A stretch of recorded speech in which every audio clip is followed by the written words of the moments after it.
convido os irmãos a abrirem suas Bíblias na primeira carta de Paulo aos Coríntios.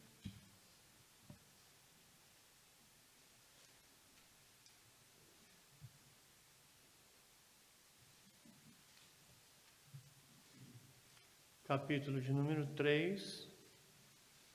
Primeira carta de Paulo aos Coríntios, capítulo 3, versículo 9. Apenas o versículo 9. A palavra do Senhor nos diz assim: porque de Deus somos cooperadores, lavoura de Deus, edifício de Deus sois vós. Vamos ler todos? Vamos ler todos juntos? Porque de Deus somos cooperadores, lavoura de Deus, edifício de Deus sois vós. Vamos orar com o presbítero, com que oremos.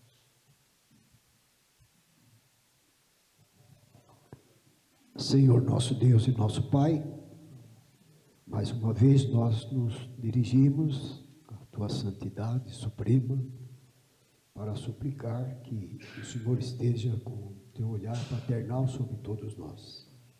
Aumente, ó Deus, nesse instante, quando nós ouviremos as instruções da Tua santa palavra, ó Deus, que serão nos transmitidas pelo Teu servo, pastor reverendo Júnior, ó Deus. Ilumina, Senhor, a sua mente, usa-o como instrumento nas tuas mãos, para que ele possa nos trazer, ó Deus, lições, e que nós possamos aprender para caminhar, ó Deus, os nossos dias aqui sobre a face da terra, executando, Senhor, nosso Deus, a tua vontade suprema sobre todos nós. Abençoa a tua igreja reunida, abençoa, Senhor, nosso Deus, todos os atos deste culto. Ajuda-nos, ó Deus, a nos assentarmos à mesa do Senhor com dignidade, com santidade, ó Deus, e desfrutando dos benefícios da graça que nós não podemos ver, mas que elas vêm em nossas vidas. Pedimos tudo com o perdão dos nossos pecados, em nome de Jesus, o teu Filho amado, nosso Salvador. Amém, Senhor. Amém. Amém. Irmãos, o apóstolo Paulo escreveu esta primeira carta aos Coríntios quando estava em Éfeso, já em sua terceira viagem missionária, por volta do ano 55 depois de Cristo. Paulo havia passado cerca de 1 ano e meio com aqueles irmãos em Corinto, e ele esperava que depois já de mais uns 4 anos, então já se passando aí mais de 5 anos, aqueles irmãos tivessem desenvolvido a sua vida espiritual, a sua comunhão, o seu trabalho, a luz que aquela igreja tinha condições, porque tinha sido municiada com muitos dons pelo Senhor. Mas Paulo recebe a informação, recebe notícias de que havia muitos problemas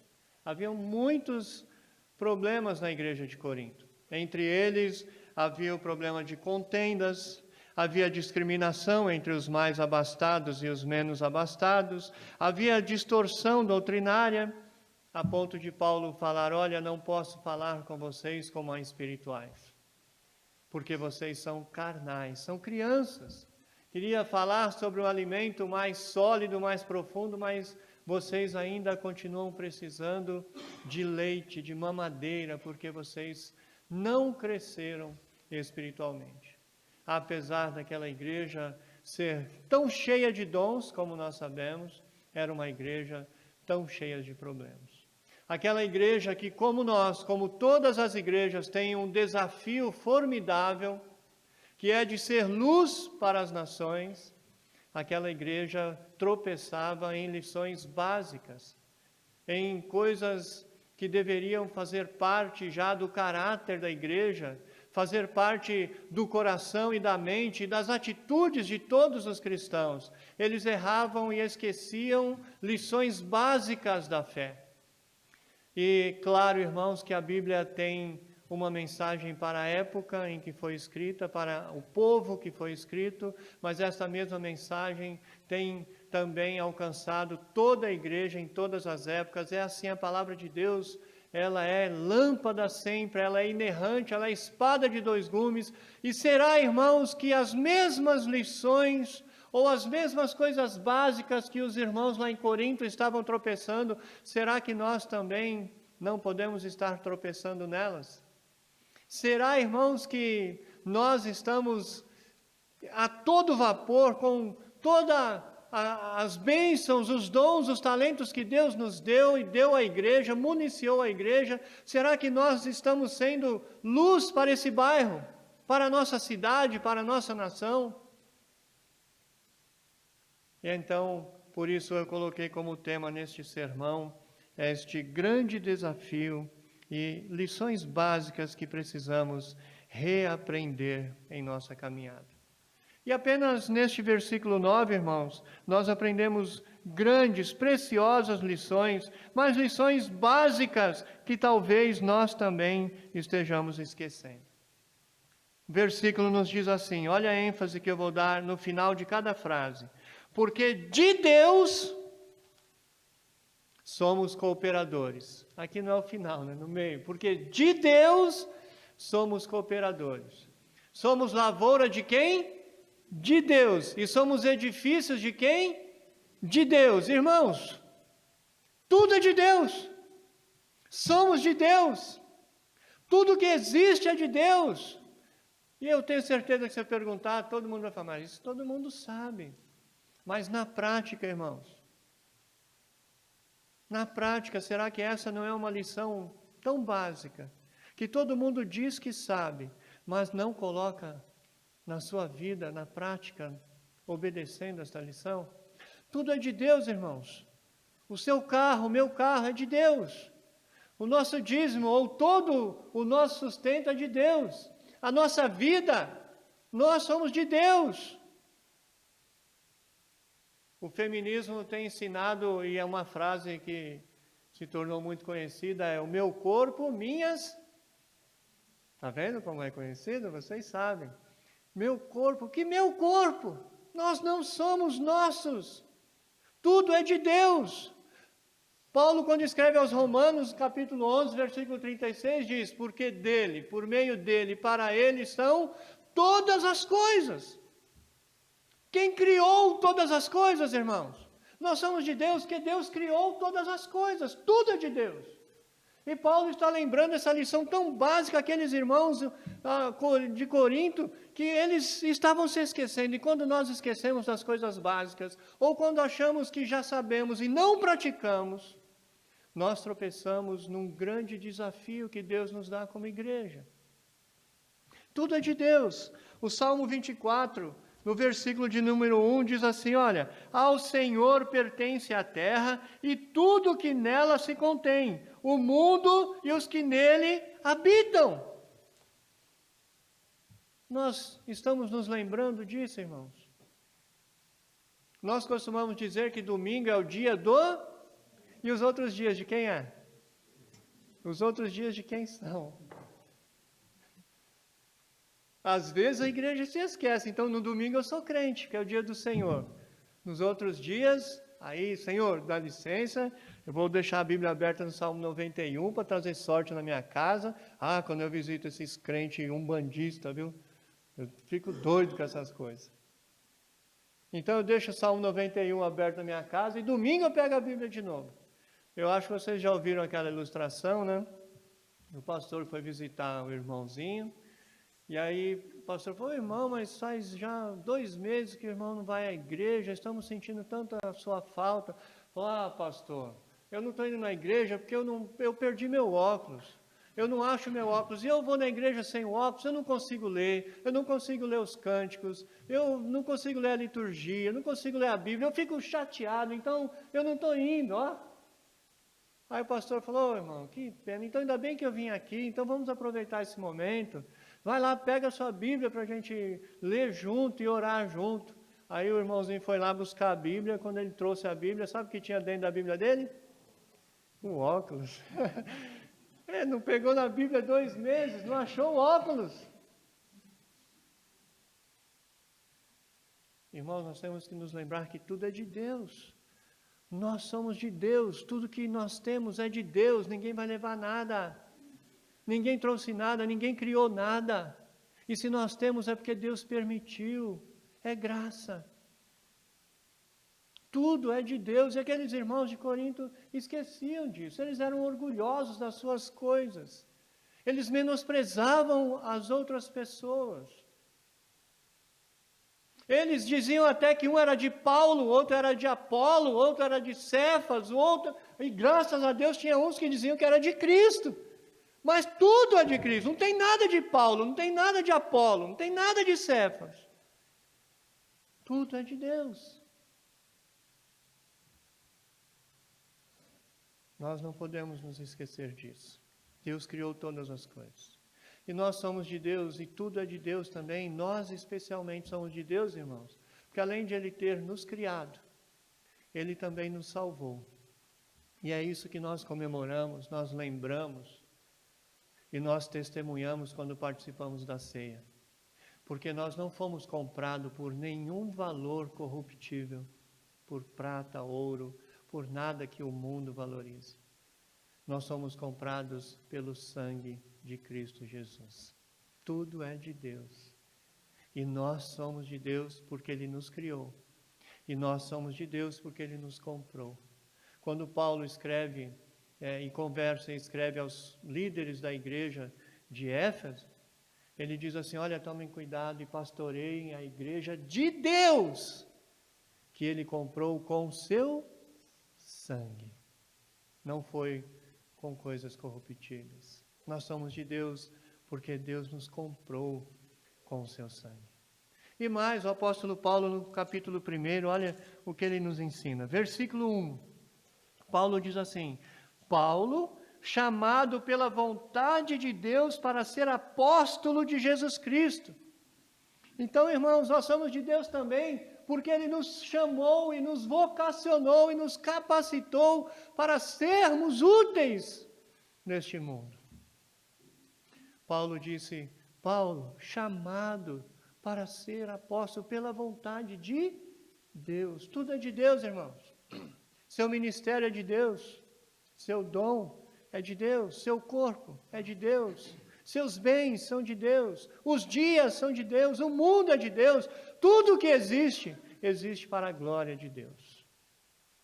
E se nós não estivermos lembrando e colocando isso em prática na nossa vida, nós vamos tropeçar no desafio formidável que temos de ser igreja neste bairro. Essa é a primeira grande lição que este versículo nos ensina.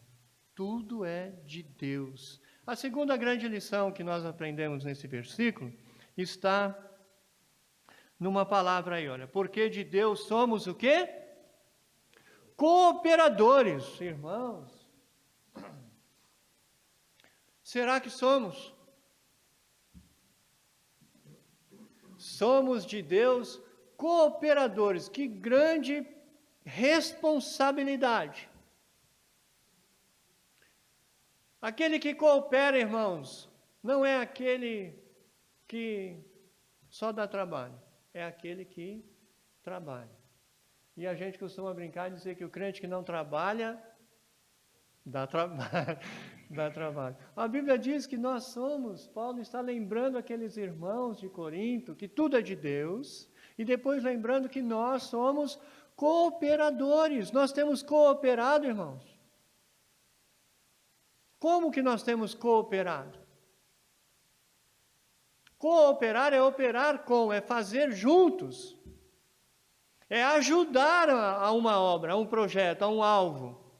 Nós estamos cooperando.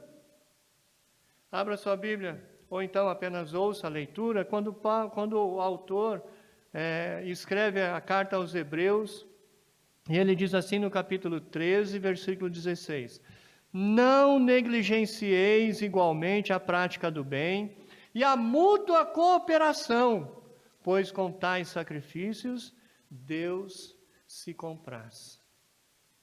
Lembram que nós falamos aqui no início que Paulo estava escrevendo aqui essa primeira carta para corrigir problemas na igreja. Entre os problemas que haviam, era o problema da falta de comunhão, é o problema da discriminação dos menos abastados, eram problemas doutrinários. Então aqueles irmãos tinham disputas, um era do grupo A, outro era do grupo B, um era da família tal, outro era da família tal. disputa por poder, irmãos, disputa por fama, disputa por discípulos. A igreja estava rachada, por isso quando eles vão participar da ceia, Paulo, quando vai instruir sobre a ceia, a primeira coisa que ele diz, fala, olha, sobre isso eu não vos louvo, eu estou triste com vocês sobre isso. Porque eu sei que quando vocês se reúnem para celebrar a ceia, há irmãos que estão se degladiando, há irmãos que não olham um para o outro, há irmãos que não ofereceram perdão, que não reconhecem o perdão que receberam. Há irmãos que chegam primeiro na igreja para não se misturar com os outros. E há aqueles que vêm à igreja para encher a barriga de pão e até se embriagar com vinho. Havia muitos problemas naquela igreja. Quando, na verdade, quando a Bíblia nos fala que somos cooperadores, nos coloca diante de uma perspectiva correta, de somos aqueles que são chamados, vocacionados, para sermos servos daquele que é dono de todas as coisas, que nos amou de tal maneira que nos comprou com o seu sangue. Então não há lugar para orgulho, não há lugar para disputas, não há lugar para contendas. Antes é o lugar, a igreja, de cooperarmos, ajudarmos uns aos outros, para juntos fazermos uma obra que é formidável. Ser luz para as nações. Porque no reino é diferente do que os coríntios e muitas vezes a gente pensa. No reino de Deus, o maior é o menor, é o que serve. E Deus requer de cada um de nós apenas que nós sejamos o melhor daquilo que Ele mesmo criou em cada um de nós. Então, irmão, se eu der o melhor do que Deus fez na minha vida para a glória de Deus, se eu não precisar disputar com ninguém, se eu não precisar ter ciúme nem contenda, mas trabalhar para ser suporte com os meus irmãos para uma obra que é formidável, certamente nós estaremos sendo cooperadores. Lição básica, tudo é de Deus, esquecemos muitas vezes. Lição básica, somos cooperadores, não podemos negligenciar essa tarefa. Outro aspecto de nos colocarmos nessa perspectiva correta de sermos cooperadores é alívio, é paz, irmãos, que nós temos. Eu me lembro que uma irmã disse assim para mim, pastor, o senhor tem uma palavra dura muitas vezes, o senhor vai perder muitas ovelhas. Eu falei assim, irmã, certamente, eu não gostaria de perder. Eu choro, eu fico tão feliz quando Jesus ganha uma ovelha, quando a gente recebe pessoas na igreja, mas eu sei que eu vou perder muitas ovelhas. Mas Jesus nunca perdeu nenhuma. E nunca vai perder. Então, irmãos, isso traz uma paz e um alívio para todos nós, cooperadores. Deus não chamou sócios. Deus não chamou salvadores de almas, Deus chamou cooperadores. Por isso Paulo vai falar, é só você ler o contexto do capítulo 3. Fala, olha, quem é Paulo, quem é Apolo, quem é Cefas? Eu preguei, o outro vai lá e joga água, rega, continua o ensino, o discipulado, mas quem dá o crescimento é Deus, porque tudo é de Deus. E nós somos cooperadores, não podemos negligenciar e não somos responsáveis. No final das contas, quem dá o crescimento é Deus. Se eu amo ao Senhor, se eu sei que tudo é de Deus, e eu ofereço tudo o que Ele me deu e me fez para a sua honra e para a sua glória, eu não vou disputar com os meus irmãos, eu não vou ter inveja, eu não vou ter ciúme, não vai haver contenda, ao contrário, eu vou querer ajudar os meus irmãos, e isso vai ser mútua, justa cooperação, a mútua cooperação, e nós vamos então chegar a esse desafio formidável, servir ao Senhor, ser luz neste lugar, para a glória do nosso Deus. Vejam que quando Paulo fala também aos irmãos de Romanos, ele fala a mesma coisa. Quando ele fala à igreja de Éfeso, ele fala a mesma coisa. Essa questão de entendermos o nosso trabalho, de entendermos que somos um grande exército, permeia todas as cartas paulinas, toda a Bíblia. Por que nós precisamos ser lembrados dessas lições básicas constantemente? Porque somos muito negligentes. Como diz o poeta popular, né?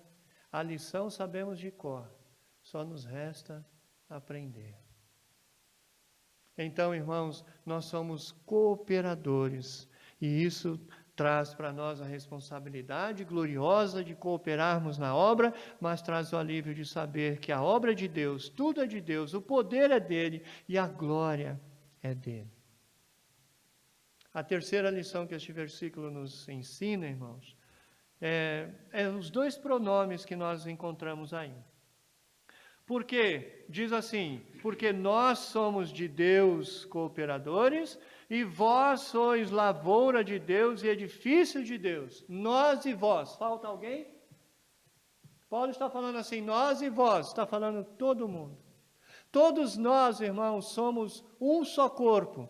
Nós somos chamados e somos a lavoura de Deus, o edifício de Deus. Ele usa essas duas figuras de linguagem para falar que a igreja é um corpo, uma família. Paulo vai falar na carta aos Coríntios que nós somos comparados a um corpo e todos são igualmente importantes. O ouvido não pode falar para o pé que ele não tem importância, o olho não pode falar para o nariz que ele é melhor do que mais importante. Todos são igualmente importantes, fazem parte do mesmo corpo. E com a justa cooperação de cada parte, o corpo é saudável. É claro que nós queremos que um corpo saudável cresça, mas Deus não requer de nós, não cobra de nós resultados. Deus cobra que nós sejamos o melhor do que Ele mesmo fez de cada um de nós. E que nós não estejamos negligenciando as lições básicas de que tudo é de Deus, de que nós somos cooperadores e de que nós somos um corpo, uma igreja. Quando nós vamos participar da ceia agora, é um momento de comunhão plena com Deus. Nós costumamos dizer que quando chega um estranho na sua casa, você atende ele aonde? Uma pessoa que você não conhece toca a campainha da sua casa. Você conversa com ele aonde? Se você vai receber alguém e você vai receber um advogado ou alguém para tratar de negócios, um futuro sócio seu, alguma coisa assim, você recebe ele aonde? Na sala, quem tem escritório. Agora, se você recebe alguém que você gosta muito, você vai receber ele aonde? Na cozinha. Pronto, irmãos. E sempre foi assim. Ninguém se assentava na roda de ninguém que não o considerasse, o amasse e quisesse ter comunhão com ele. Jesus, quantas vezes foi acusado de se assentar com publicanos, com pecadores? E Jesus, antes de morrer, na noite em que foi traído, juntou os seus discípulos aonde? Ao redor da mesa. Para dizer assim, olha, nós e vós somos um. A oração de Jesus em João 17 é, Senhor, que eles sejam um, como eu e tu somos um.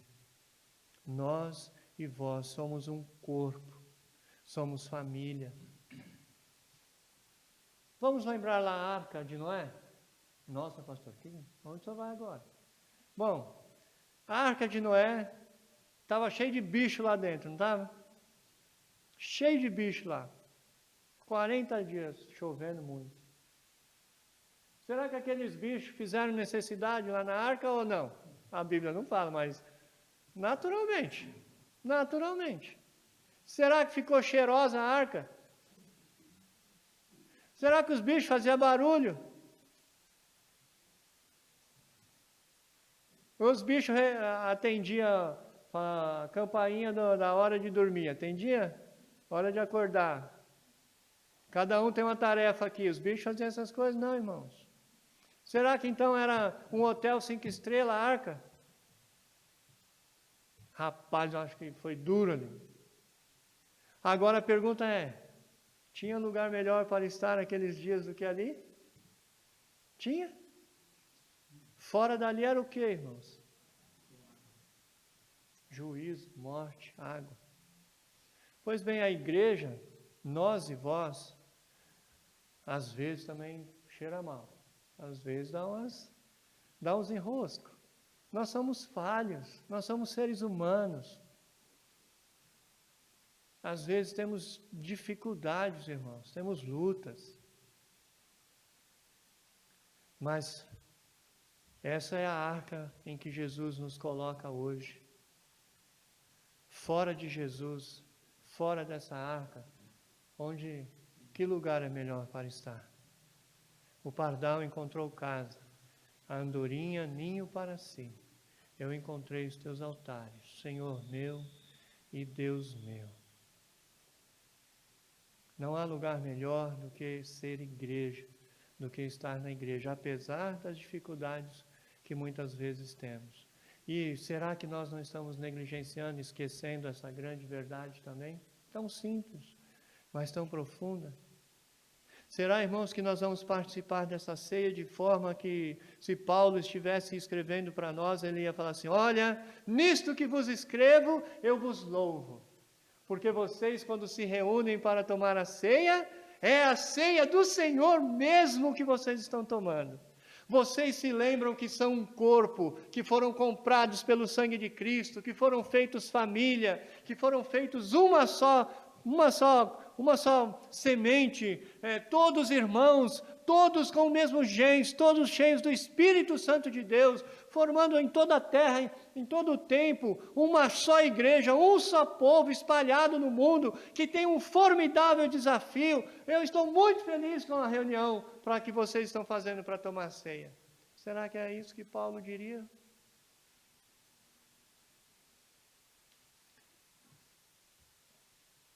Nós somos de Deus o corpo e o cabeça é Cristo.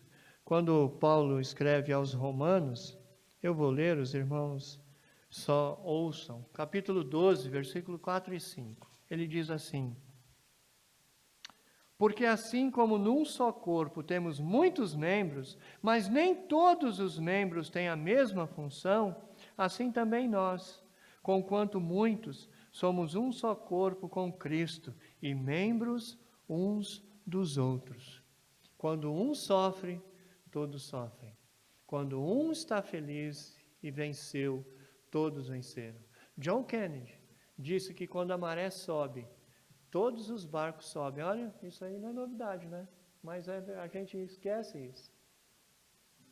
Se a maré sobe, irmãos, todos os barcos sobem juntos.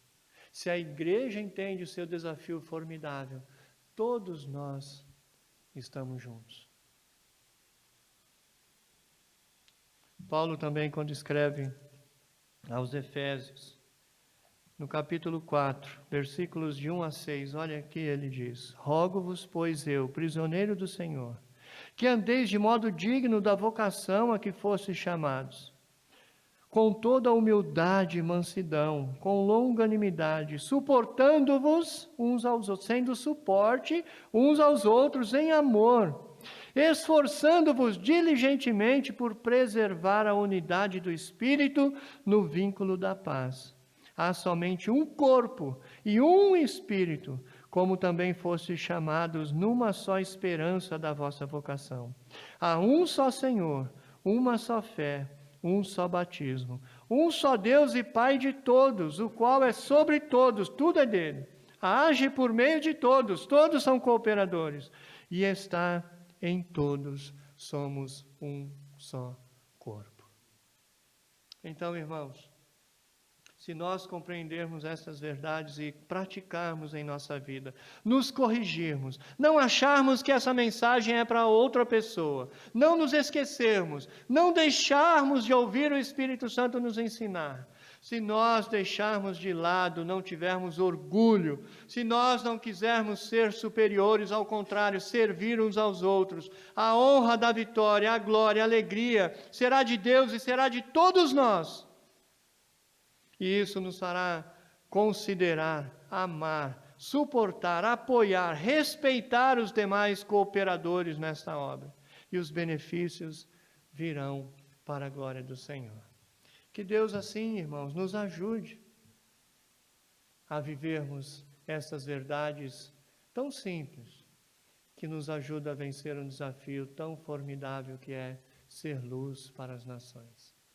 Por último, eu queria lembrar um testemunho agora, em frente à minha igreja, onde eu estava pastoreando ano passado, uma senhora, Dona Terezinha, que alguns irmãos talvez conheçam, ela não pôde mais ir à igreja, ela tem fibromialgia, problemas muito sérios, ela fica toda inchada, não consegue mais sair de casa. Além disso, ela teve câncer no nariz. E além disso, o filho dela foi preso. E então ela não estava conseguindo ir para a igreja e passando por todos esses problemas.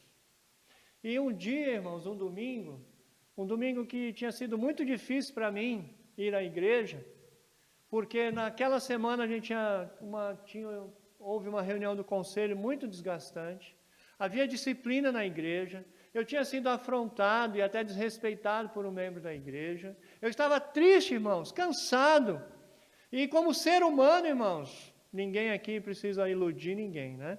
Se você acha que o pastor nunca veio para a igreja arrastado, só você que às vezes vem para a igreja arrastado.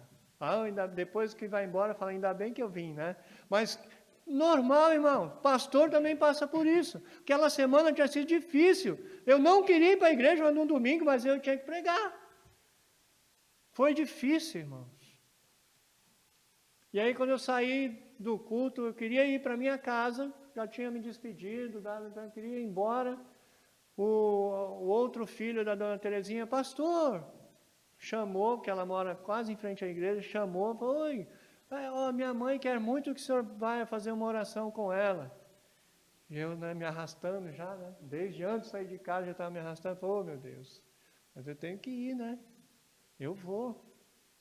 E aí eu fui lá, comecei a conversar com a Dona Terezinha, e eu falei, nossa, Dona Terezinha, a igreja tem orado pela senhora. Como a senhora está? Eu estou muito pior, minhas dores aumentaram. Ela inchada, muito inchada, toda inchada. E o câncer, o nariz dela assim, comendo do lado. E o meu filho preso, e ela começou a chorar. E eu falei, Dona Terezinha, vamos orar, li a Bíblia com ela. E eu disse, há algum pedido especial que a senhora queira fazer para essa oração que eu vou fazer? Uma coisa assim, o que a senhora acha de mais fundamental e mais importante, o que a senhora mais quer, que eu ore pela senhora. Sabe o que ela pediu, irmãos? Ela não pediu pela cura do câncer, ela não pediu pela cura das suas enfermidades, ela não pediu nem para Deus soltar o filho dela da prisão. Sabe o que ela pediu? Falou, pastor, ora para eu melhorar só um pouquinho, para eu conseguir descer as escadas e ir para a igreja, porque eu sinto muita falta da comunhão com os irmãos. Imagina esse pastor que tinha ido para a igreja arrastado ouvir isso. Oh, Deus, falou comigo, né? Falou comigo. Irmãos, é uma grande bênção. É uma grande bênção sermos igreja, participarmos da ceia, termos parte nesse desafio formidável que é ser luz para as nações. Mas, para isso, precisamos lembrar e colocar em prática lições tão básicas, como lembrar que somos igreja, somos importantes, iguais, e devemos servir e cooperar com os nossos irmãos. Lembrar, irmãos, que tudo é de Deus, porque Ele criou, porque Ele salvou e porque Ele é quem deu os dons e chamou para o ministério. Tudo é de Deus. E somos um corpo, família. Quando Jesus voltar, Ele vai voltar buscar a noiva. O noivo vem buscar a noiva. Jesus vem buscar a noiva, a igreja, a noiva de Cristo. Portanto, irmãos, agora que vamos participar dessa ceia, que nós estejamos refletindo, ouvindo as lições que Paulo deu à igreja de Corinto, que Deus está dando a cada um de nós essa noite, para participarmos de uma forma que realmente edifique a nossa vida, edifique a nossa igreja e nos torne pessoas melhores para a glória do nosso Deus. Em nome de Jesus. Amém. Amém. Vamos orar? Grandioso Deus, eterno Pai, nós te agradecemos, Senhor, porque o Senhor fala conosco através da Tua palavra, do Teu Espírito, e nesta hora que o Senhor mesmo nos trouxe aqui, o O Senhor nos fez lembrar de lições, Senhor, básicas, mas tão importantes para cumprirmos esse desafio formidável que é sermos igreja neste mundo tão cheio de trevas. Ajuda-nos, ensina-nos, corrija-nos, transforma-nos, ó Pai. Tudo isso, Senhor, para a honra e glória do Teu nome, porque para Ti são todas as coisas. Nós te pedimos e te agradecemos. Em nome de Jesus. Amém.